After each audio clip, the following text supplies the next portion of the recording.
Hello everyone and welcome back to a brand new video. Now today we're not doing Road to TCG Worlds. I did want to talk about a little bit about the Hidden Fates set that we are going to be getting in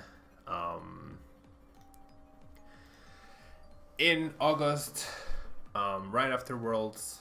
There's a lot of speculation around this set. There's a lot of mystery, right? However, it has recently been confirmed that we are getting shiny Pokemon, right?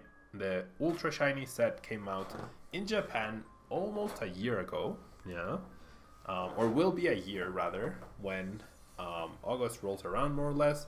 So it has been confirmed that there's 75 shiny Pokemon, or 75 plus shiny Pokemon in the set. Obviously the only unreleased shiny Pokemon are from that set. This is the second time I'm recording this video. The first one had audio issues, so bear with me. But as you can see, like, all the cards look really beautiful. I really like the background, the fact that they're shiny. The GXs look just amazing, right? They really do look amazing.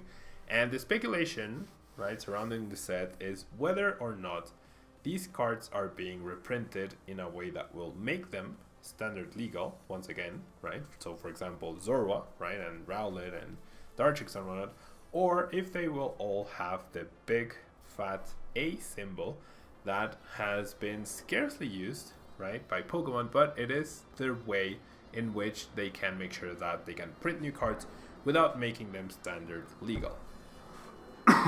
Now, what does this mean? This means that we are probably not going to have Zoroark GX in the standard format for another year, right? Zoroark GX, surprisingly, but I mean, it happens, only got to play one Worlds. It did win it, right, as it has been dominating Expanded for a very long time. It also won the last World Championships in combination with Garbodor, so no surprise there. However, Zoroark GX will end up rotating right before Worlds. Now, we are getting some newer cards such as this Quagsire, right, which is seeing play right now in Quagsire Nagnatel decks.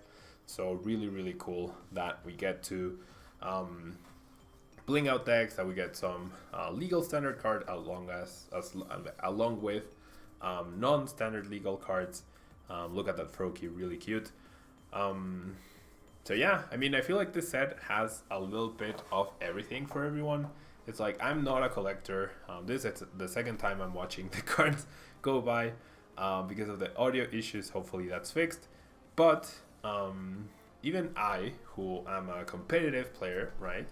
I do, for example, I enjoy using full arts rather than regular arts. Yeah, but the game keeps getting more expensive with every set. So I actually stopped buying the regular arts, I mean the full art. Now I'm back to buying the regular arts when a new set comes out. And even looking at these cards, like, I'm getting the itch to buy them. Yeah, just by how beautiful they look, I am actually getting the itch to buy them. The full arts look amazing, the shiny Pokemon look amazing. And perhaps, I mean, there aren't that many cards that will probably remain competitive, right? Very few, I think. Maybe even just Quagsire, I'm not sure. But I do like the idea of, for example, the Decidueye line. Yeah, I wouldn't mind purchasing the 444 line and then just blinging out my second place Oceania deck from 2017. Yeah, my Decidueye Valplum deck, which I almost won the international championship with. I definitely wouldn't have minded blinging that out, yeah, because it would have been, or I definitely won't mind blinging it out. Probably not with like full art cards and golden rare items and full art supporters and everything, because then the cost just gets ridiculous, honestly. However, with reverse holo cards, I do have a old deck collection, which a lot of people have asked me about, but I've never gotten around to making videos about or whatever.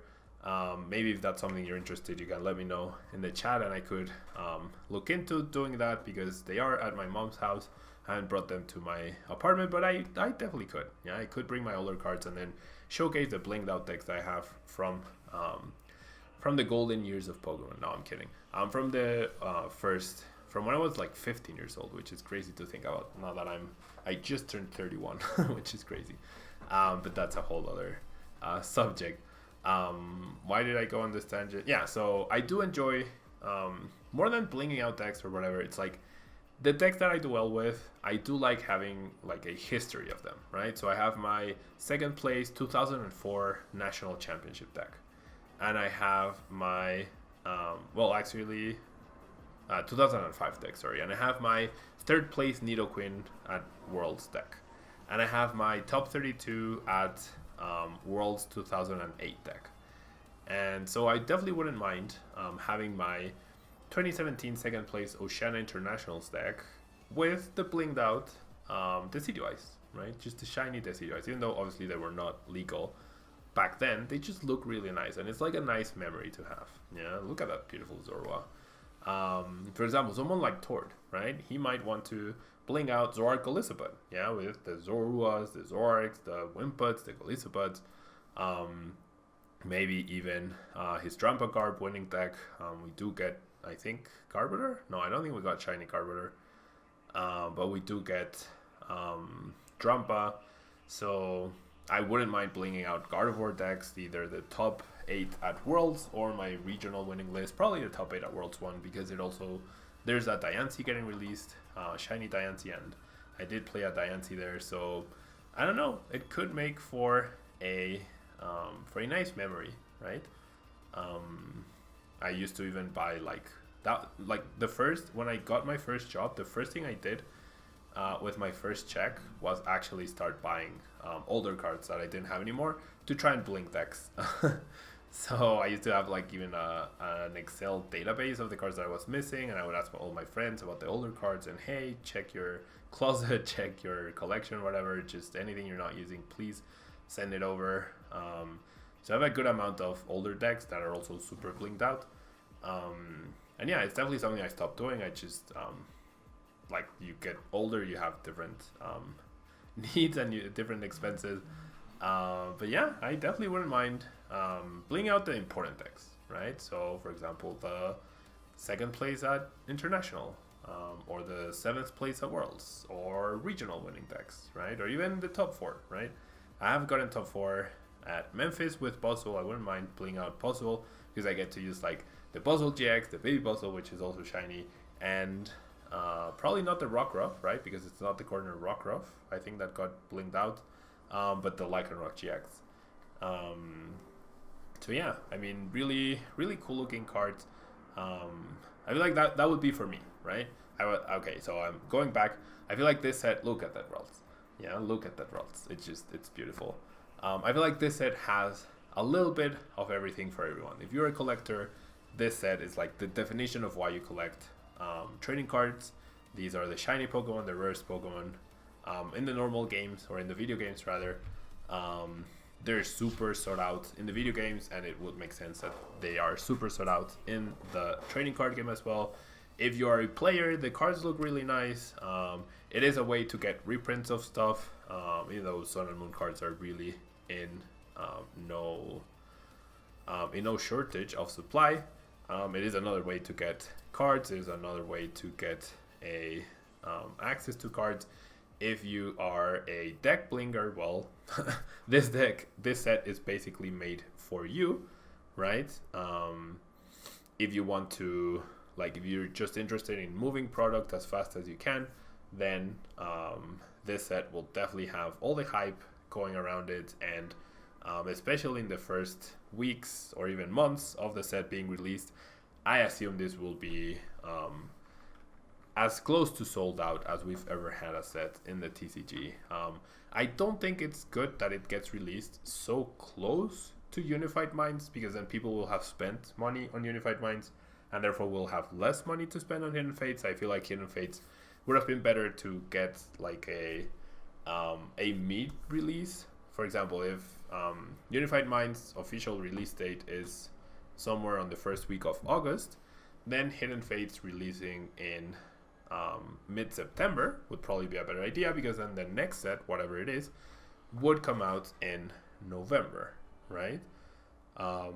Maybe they're doing this because November, I assume November we're getting Pokemon Sword and Shield, so maybe we will get a simultaneous release with the Japanese set for the trading card game for Sword and Shield, although I would expect for it to work as it has been working in the past, and for our February 2020 set to be the first Pokemon Sword and Shield set. What new mechanic we will get? Sun and Moon brought us the GXs. What will Sword and Shield bring? We don't know. Yeah, we definitely don't know. But I'm sure they will be coming up with something completely new. But anyways, this set definitely has a lot, or something for everything, rather, right? Something for everything. Something for everyone, not everything. We're not things, we're people. Something for everyone. A lot of really cool looking cards. I have been talking a lot, but I hope you have been paying attention to the cards. I'm not confirming anything, right? There's the GXs finally.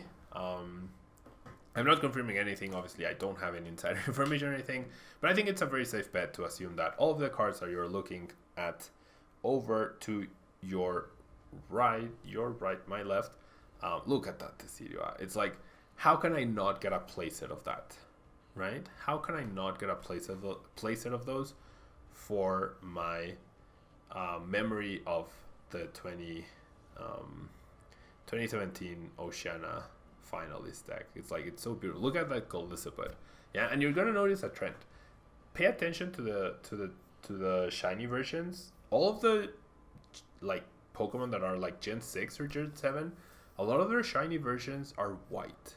Yeah, they trend towards the white, especially Gen 6, I think. And now look at that Charizard, right? If you think people are interested in Rainbow Rare Charizard right now, you just wait until this card gets released in August. And then I feel like this set is a good precedent into what to expect in the future. So I would not be surprised if right before Sword and Shield comes out, Japan gets Ultra Shiny number 2. And what do we get? Shiny tag teams. Shiny Zeraora. Yeah, shiny, I don't know, shiny everything. But I would not be surprised if in the future we are going to see shiny Pikarom, shiny Reshizzard. Now, you just saw the Reshiram, right? Picture the card. Shining Reshiram completely white, shining Charizard completely black. The contrast, the fire type, I mean, that's all I can say. That card is not only going to be beautiful, but it might just be one of the most expensive Pokemon cards in history, and I would not be surprised to see the Pokemon Company just print that, because it's like printing money, right? Like they're not a government, so they can't print money, but all of these cards, it's like they're printing money, right? It's a ridiculous sought out product. The Pokemon franchise is going up. A few days ago, or yesterday, a couple of days ago, I don't know when you're seeing this, like Pokemon Sleep got announced. It's like Pokemon is taking over our lives, and I love it. So I would not be surprised to see shiny tag teams in the near future. Yeah, just imagine shiny. Like, someone should like try to make that digitally. Shiny Reshizzard. Man, that would be a card to look at. Greninja looked really nice. Electrode is a really cool card to look at. Probably not too useful, but it looks pretty cool. I did see, I don't know, I think it was Tord running Blissey with Electrode GX, which is pretty funny to think about. Look at that circuitry. It looks really, really cool. And generally, I hope you guys have noticed. I noticed this on my first watch, on my first recording of this video. A lot of the shiny Pokemon trend towards being white. Yeah, either white or black, and that makes them like more elegant, if you will, right? They start looking a little bit more elegant in their shiny versions, and especially towards the later generations. Because look at that, right? That pukey Espeon, doesn't look really cool. Yeah, not my personal favorite. I'm sure it's someone's favorite shiny out of the whole world, and I respect that. It's just not mine. Shiny Banette, it's a darker Banette. The other one is purple. This one is like a dark blue almost. It is a cool looking card, right? I wish Banette GX was actually better because I do have my old Banette EX deck foiled out, as I was mentioning. Look at that Nihiligo. Nihiligo looks really cool with the white and golden, and it just looks really, really, really nice. So yeah, golden Naganadel. There's just so many really cool looking cards in there. All of our decks are gonna look really pretty. Ultra Necrozma GX didn't get a shiny version, right?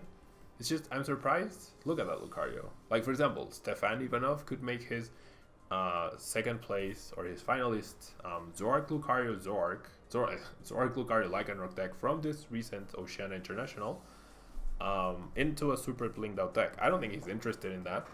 I would be very surprised if he is, but it's an option, right? It's like, it's a nice memento for the deck. Yeah, the deck won you $5,000. You can spend $300 to bling it out. I don't know. That's just my way of thinking. Zygarde, once again, white. Lycanroc, white with this dark blue. It looks really, really, really awesome. It looks even more menacing than the regular version for sure.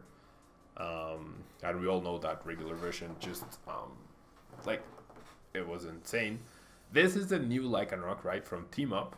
So there's no full art version of this Lycanroc GX, but there will be a shiny version, which is really interesting to think about. So that's what the full art version would have looked like, but there's no full art version.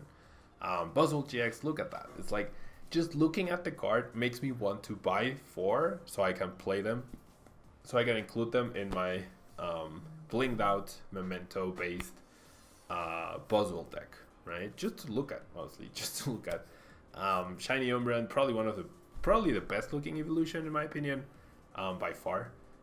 It's like, it doesn't change much other than the color of the rings, but the color of the rings change is just very elegant. Darkrai, meh, not that great. And I do remember reading somewhere that by Gen 5 or 6, that's when they started like really redesigning shiny Pokemon from scratch, right? Like, they would take, this is a Pokemon and then this is the shiny version. Look at that Zoroark, right? It must have been from Gen 5 onwards. Look at that Zoroark GX. That looks absolutely beautiful. The color combination, the contrast with the white background of all these shiny cards, it just looks amazing. Yeah. Look, more white or dark. Yeah, it's either super dark or really white. The mouth there of the Gosler looks really cool. But anyways, I was saying that you do want, or they did switch it up, because I think I read that for the first 4 generations, yeah, think about Gengar, yeah, or think about well, I guess Mega Garchomp is a bad example too, but think about Gengar, right? Gengar is purple. Its Mega version is like really ugly looking, between a grayish purple, but then the Mega Gengar is white, right? It's a very elegant, cool looking white, right? Even like a nightmarish white, because it's so beautiful, but then it's Gengar, which is scary, etc. So like, I think Gen 5 and Gen 6 is when they took over and really redesigned and put a lot of thought and work into the shiny Pokemon, because then you have something like Pukey Espeon or Pukey Dragonite. Cortana GX, look at that. That looks elegant. That red plus gray combination is just fantastic. Golden Stakataka, right? Instead of it being built of gray whatever, now it looks like it's made of gold. Yeah, it looks really, really, really nice. And then look at that Gardevoir. It's like, that Gardevoir, how can I not get a playset of that Gardevoir? 1 to collect, and then 3 to go into my top 8 worlds 2017 deck. How can I not do it, right? Look at the Sylveon. Sylveon looks amazing as well. And there's even Eevee to go with it. And I want a regional with them. So it's like, how can I not get copies of them to just rebuild those decks? How can I not? Yeah. Shiny Altaria, more beautiful than playable, but I have seen people attempt it in Expanded.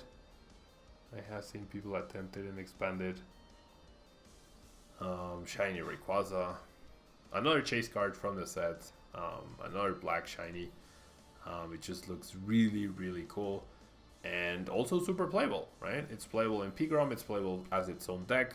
Maybe not so much right now, but it also recently won a regional and definitely an expanded. I would love to see fully blinged out Rayquaza GX decks. Noivern, once again, more beautiful than playable. Does have, I guess, its niche, but the shift is towards basic energy decks, so that's not great for Noivern. Silvally, just seeing play recently, like serious play. It did well at the European International when it just got released, and then it was never heard of again until very recently at the Sao Paulo Regional. Drampa GX, really cool looking card. Now I don't remember if there was Garbage or not. Maybe I skipped a page of the shiny cards. Did I actually skip a page of the shiny cards? No, there's just no shiny Carburetor. I'm really surprised. And then finally we get potentially a new full art Guzma, right? Definitely with a big fat A to make sure that it stays out of the standard format, but a new full art Guzma and a new full art Cynthia. If that's not a cool looking card with the Garchomp and the Lucario, I don't know what is, right? This set will probably have so many chase cards. It's going to sell super quickly. I would not be surprised if it sells out I don't know, very soon after it gets released into the market. People, I'm sure, are gonna go crazy over the set. Just looking at the cards right now for the second time, I am generally considering getting at least one copy of each and probably extra copies of the cards that I want for my own personal collection of decks. But anyways, guys, that will be all for today. I think I forgot to click play. I did forget to click play on the music, so I guess I'll add it post editing. Thank you so much for watching. Don't forget to leave a like. Let me know what you think will happen with Hidden Fates. Will the cards be legal? Will they not be? I have no clue. Let me know in the comment section down below, and I'll catch you guys next time. Bye bye.